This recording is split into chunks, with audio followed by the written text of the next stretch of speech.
As Christian mentioned, my name is Mike Tombu. I'm a defense scientist at Defense Research and Development Canada, and today I'm going to be talking to you about enhancing small arms target engagement. Specifically, I'm going to be focusing in on assault rifles. So assault rifles were introduced back in the mid-1940s, and they really represented a revolution in terms of small arms. They combined the firepower of the submachine gun with the range and accuracy of the battle rifle. Since their introduction, there's been evolution in terms of the material, the ammunition, layout, rifling, the sighting systems, and the ancillaries. And the result is a weapon that remains very accurate out to relatively long ranges. So here I've plotted data from an M4 rifle fired from a bench. And as you can see, the system remains very capable out to 600 meters. However, as we all know, rifles aren't fired from a bench generally. They're fired by soldiers. Once we introduce the soldier into the equation, performance drops off radically. If we then stress that soldier out, performance drops off yet again. So there are a number of potential sources of marksmanship error that will contribute to that drop-off. I'm going to focus in on three in particular over the course of this talk. The first has to do with having the required information. So as a shooter, I need to know the range to the target that I'm trying to engage, the speed of that target, as well as a variety of environmental factors that may influence the bullet in flight. Lacking any of that information will have a negative impact on my ability to shoot that target. Second potential source of error has to do with failing to use information. So even if I've got good information about the range to that target and the speed of that target, if I don't know how to calculate the hold and the lead that I have to apply to hit that target, I'm still going to have great difficulty in engaging that target. And then finally, poor shooting mechanics will also have a negative impact on marksmanship. If I'm nervous, like I am right now, my hold may be unsteady, my breathing may be improper, and my trigger squeeze may be very jerky, which will all impact my ability to place the shot where I want to place it. So just to put that into a little cartoon example, if I want to engage this stick figure as he's moving around, I need to determine the range to that target, the speed of that target, the effect of the wind, how those factors interact. I got to calculate a hold, the lead. I have to monitor the target, as well as monitor myself all while trying to engage that target. So there's a number of sources of information that I've got to gather and integrate quickly under often less than ideal circumstances. So one of the questions that we had as part of our Future Small Arms research project was to identify how technology could be applied to assist the shooter in his or her ability to engage that target. So one of the main driving factors behind that question goes back to Moore's law, as Dr. Herr described earlier. It's just the number of transistors that fit onto an integrated circuit board tends to double every 2 years, although the rate has decreased somewhat recently. This has implications for processing speed, memory capacity, and sensor performance. So today, sensors and computing are at the point where they're small enough, light enough, and powerful enough that we can incorporate them into small arms. And this has serious ramifications for what small arms are capable of. I can take a rifle today and I can equip it with a family of tools. So a laser rangefinder, a sensor suite, computer vision algorithms, a ballistic computer, a fire control system, an augmented reality sight, and I can network my weapons together into an information backbone and arrive at a weapon system that has all the capabilities of today's weapon, as well as additional advanced capabilities. Things like sensor fusion, the ability to do network data sharing, automatic target detection, and assisted target engagement. Each of these capabilities in itself could be a revolution in terms of small arms. I'm going to focus in on the last one for the purpose of this talk. So I'm going to talk about assisted target engagement. What exactly do I mean by assisted target engagement? So I mean a weapon that's equipped with one or all of the following capabilities. So laser rangefinder that allows it to quickly determine the range to a target. Computer vision algorithms that let it track the target as it's moving, calculating its speed. A ballistic computer that takes the range to the target and the speed of that target and any other factors that it's capable of monitoring and calculates the lead and the hold for me. And even a fire control system that only releases the round when I'm aiming where I want to be aiming. So again, to put that into a nice little demonstration, if I want to engage this target with an assisted target engagement capability, I could, for example, squeeze the trigger, engaging the laser rangefinder, which lasers that target. The ballistic computer then calculates the hold required to hit that target. It shifts the sight picture for the shooter and displays the required point of aim to the shooter. Then as the shooter, all I have to do is bring the weapon up. When I arrive onto that target, the fire control system engages and releases the round. So that's what I mean by a full-on assisted target engagement capability. So how does this type of a capability move us towards addressing some of the marksmanship error sources that I discussed earlier? So the laser rangefinder, integrated laser rangefinder, provides the shooter with the range to the target. The computer vision algorithms track the target to determine the speed of that target. The ballistic computer calculates the lead and the hold required to hit that target. And the fire control system addresses poor shooting mechanics. Okay, so assisted target engagement sounds great in theory. One of my jobs as a human factors scientist is to take these pieces of technology and evaluate them in field trials to see what kind of benefit they actually have when put into the hands of a soldier. So we conducted a larger marksmanship field trial at this point a couple of years ago, looking to identify factors that are going to result in improved marksmanship. And two of the weapon conditions that we explored let us zero in on the impact of the assisted target engagement capability. I'm going to describe results from two of the tests that we had soldiers perform.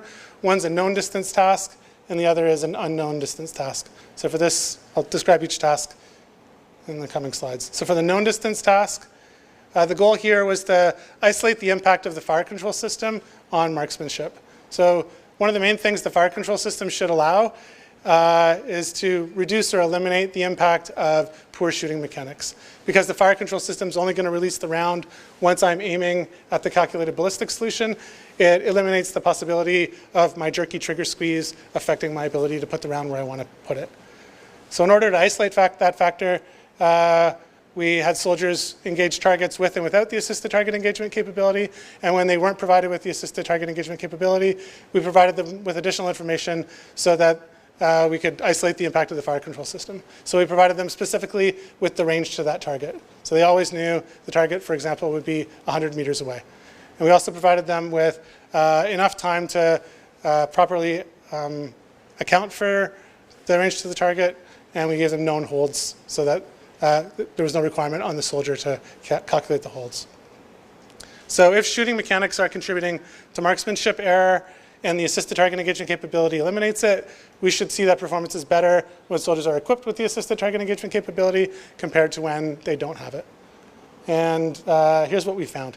So on the left-hand side, you'll see results for target hits, and on the right-hand side for incapacitation hits. The left and right-hand side of each graph shows different ranges for targets. So targets at 100 meters, targets at 600 meters. The blue bars show performance without the assisted target engagement, and the red bars show performance with the assisted target engagement capability. That's a lot of words to get to the point, which is there was really no difference between the system equipped with assisted target engagement and the system that lacked it. So what this tells us is that if you give shooters enough time and the right information, they can take that information and they can adequately apply it to engage targets and eliminate shooting mechanical problems associated with poor shooting mechanics. So the fire control system isn't doing anything above and beyond what a soldier can do under these shooting circumstances. The second task we had subjects perform was an unknown distance task.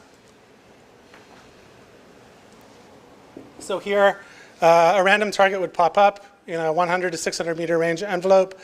The shooters had 45 seconds to put 3 shots on it, and they were either doing that with a weapon equipped with the assisted target engagement or a weapon system without the assisted target engagement capability. Because it's an unknown distance task, the soldiers need to determine the range to that target themselves. When they have the assisted target engagement capability, they've got the integrated laser rangefinder, so the weapon system is actually lasering that target and calculating the range for them and applying a hold.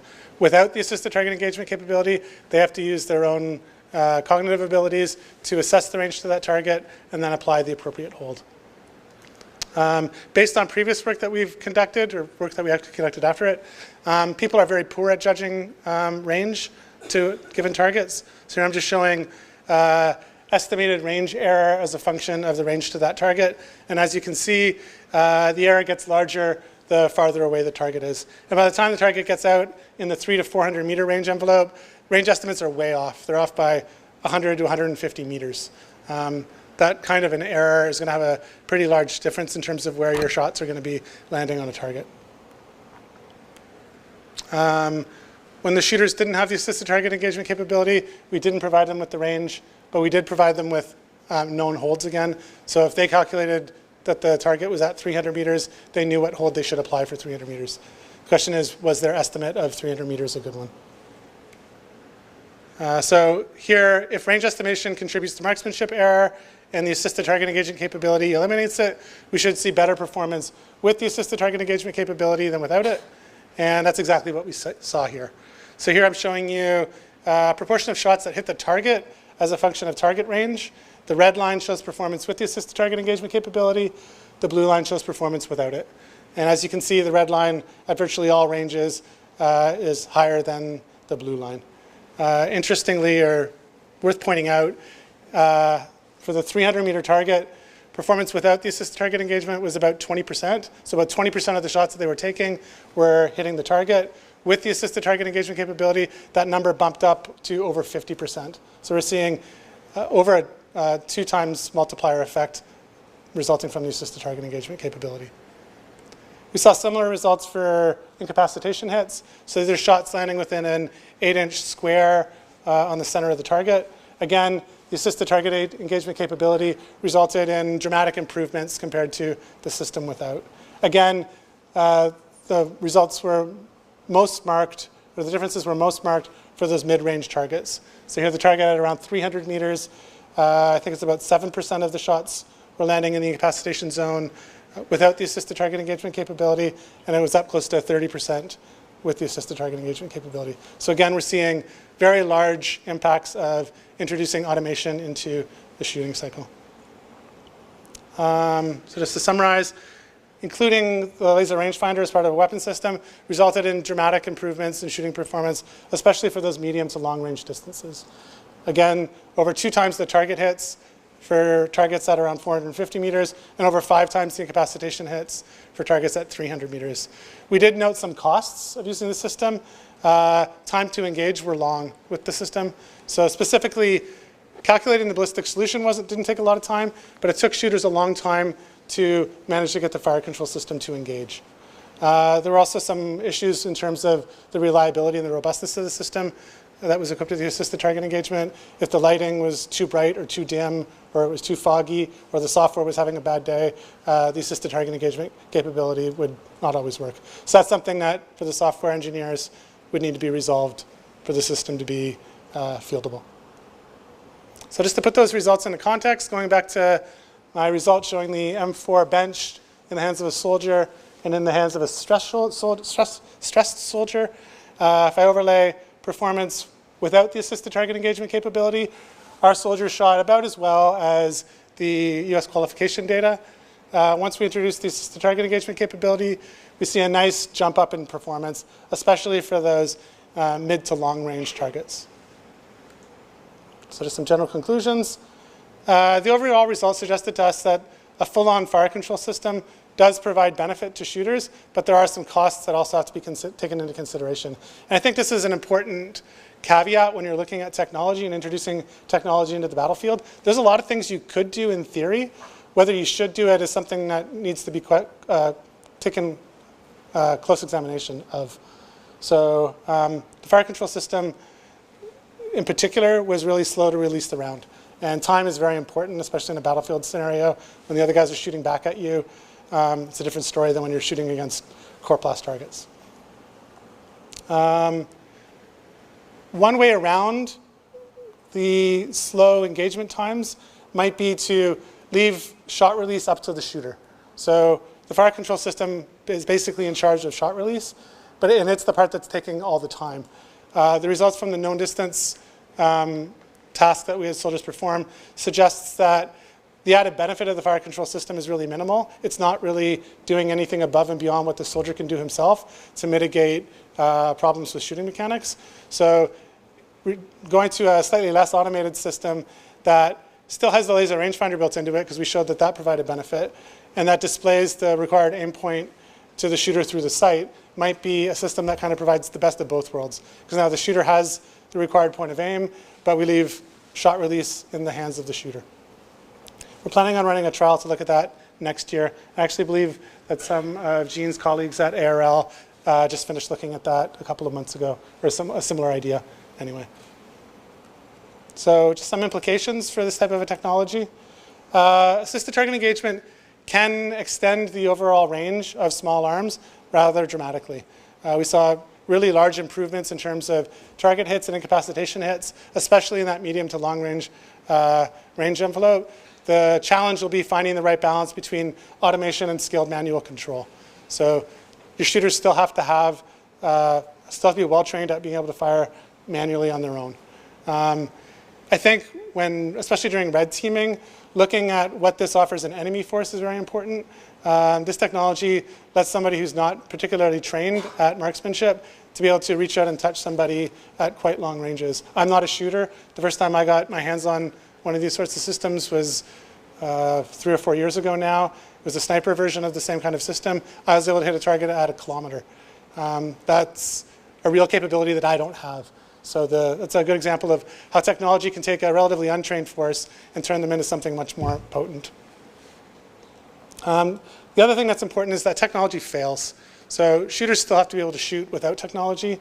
And the weapon system itself has to have a backup system, especially for sighting and things like that. So optic sights that the soldier can use when their batteries die or the software glitches or a wire breaks, those sorts of things.